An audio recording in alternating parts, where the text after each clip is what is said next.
Good afternoon, parents. I'm really glad to express myself before you today on the occasion, which is very much cheerful and charming, where our little wonders are performing for us. In the introduction, they said that senior lawyer is expressing before you. I am not that senior. I am husband of Rupali Abhad, and I am just called as a guest whenever annual day function is there. Apart from that, my role in this is just monumental.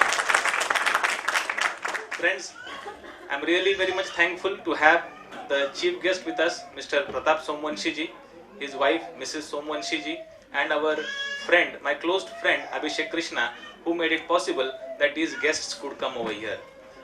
Friend, it is said that in democracy, the fourth pillar of democracy is media or the newspaper. And we are glad that Pratap Somwanshi sir, who is into last so many years into media industry and is very much firm as to express himself into various critical issues which are faced by our country, India. Friends, Somwanshi sir is a very good writer.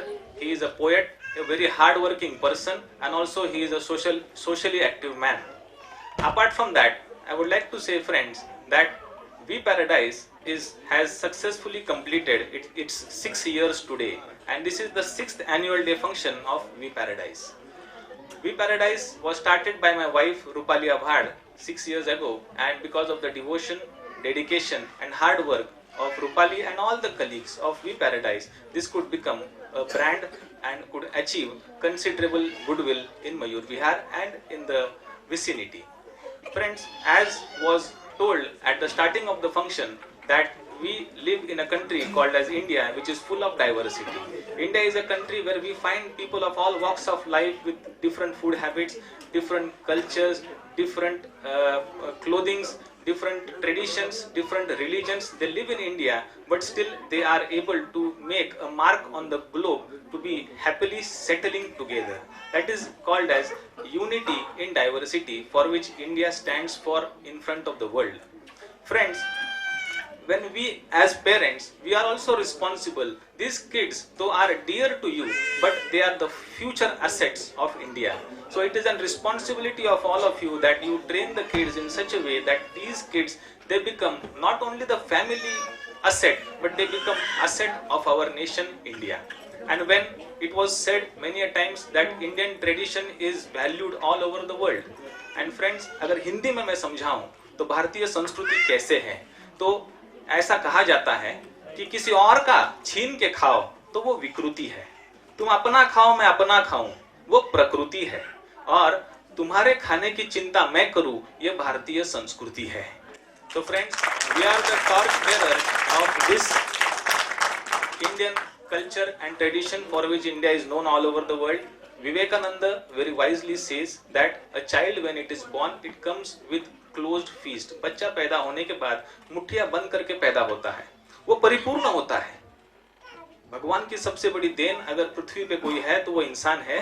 Vivekananda says that the best creation of God is human being. So human being himself is omnipotent, and what education does, Vivekananda says, education only uncovers.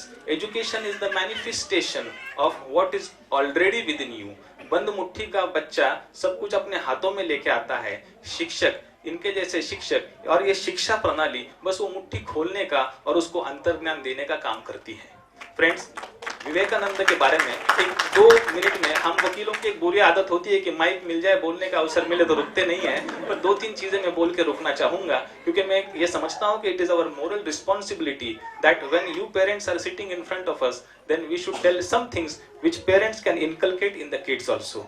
Vivekananda, when was given opportunity to speak before the World Religion Conference, Vivekananda को जब विश्व धर्म परिषद के सामने बोलने का अवसर दिया गया था 11 सितंबर 1893 में, तो भाषण के पहले संयोजन करने वाली महिला ने उनको फटकारा था कि आप ये किस किस्म के कपड़े पहन के यहाँ आए हो, यहाँ पे सारे धर्मों के, पूरे विश्व के लोग यहाँ आए हुए हैं, किस किस्म के कपड़े पहने हैं. विवेकानंद ने बड़ा मार्मिक जवाब दिया था मित्रों, जो हमें ध्यान रखना चाहिए.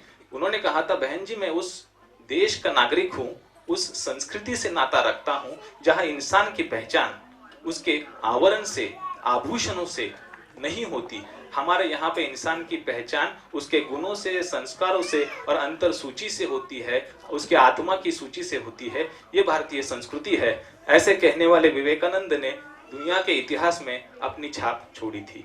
मित्र, एक आखिरी किस्सा मैं कह के मैं अपना भाषण समाप्त करना चाहता हूँ, जिसका है जिज्ञासा। जिज्ञासा मतलब बच्चे अगर हम देखते हैं तो बड़े सवाल पूछते हैं, और आज की संस्कृति ऐसी हो गई है कि हम बच्चों को बस पाठ्यक्रम के लिए तैयार करते हैं कि जितनी एग्जाम में सवाल आएंगे उतनी ही तैयारी करो, ज़्यादा सवाल तुम भी मत पूछो, ज़्यादा हम भी नहीं सिखाएंगे। ये आजकल की प्रचलित संस्कृति है, पर ये भारतीय संस्कृति नहीं है। मैं खुद विलायत में 2 साल पढ़ के आया हूँ, यूनाइटेड किंगडम से मेरी पढ़ाई हुई है। वहाँ के पुराण ये कहते हैं, अगर आपने एडम और ईव की कहानी सुनी है, आदम हवा की कहानी, आदम हवा की कहानी ये बताती है कि जो सबसे पहला पुरुष और स्त्री थी, उनको भगवान ने मना किया था कि ये जो सेब, जो एप्पल है, ये पौधे में निकलने वाला जो फल है, इसको आप खाओगे तो आपको सजा मिलेगी, इसको आप खाना मत। अब इंसानी मनोवृत्ति होती है कि मना किया जाए तो इंसान वही काम करेगा, तो उन्होंने वो फल खाया जिसके लिए उनको सजा मिली। वहां पे विलायत में, वेस्टर्न कल्चर में जिज्ञासा का जो परिणाम था वो सजा थी। और भारतीय संस्कृति में जहाँ छोटा सा हनुमान जो अंजनी का सूत था और वायुपुत्र था, जब उसको भूख लगी उसने हवा में छलांग लगाई और सूर्य को निगल लिया था। सूर्य को निगलने वाला हनुमान को ब्रह्मदेव ने मित्रों वरदान दिया था। ये भारतीय संस्कृति है। यहाँ जिज्ञासा की हम पूर्ति करते हैं, उनका हम प्रतिबंध नहीं करते। मित्रों, कहने लायक तो बहुत सारी बातें हैं। एक अंत में ये मैं कहना चाहता हूँ कि एक वकील होने के नाते हम भी कोर्ट में देखते हैं, मैं विलायत में भी ये देख के आया हूँ कि यहाँ तो कम से कम माता पिता बच्चों को डांट सकते हैं, मार सकते हैं। विलायत में तो वो भी मुमकिन नहीं है। यहाँ पे आजकल तो टीचर्स भी, मैं जब छोटा था तो टीचर्स तो मारती ही मारती थी। घर में अगर माँ बाप को ये बोला जाए तो अलग से दूसरी मार भी पड़ जाती थी। आजकल कम से कम स्कूलों में मारा नहीं जाता क्योंकि पेरेंट्स तुरंत कंप्लेंट करते हैं। पर एक चीज अच्छी है कि कम से कम माँ बाप अपने बच्चों को आज भी घर में डांटते हैं, मारते हैं, और वो होना भी चाहिए।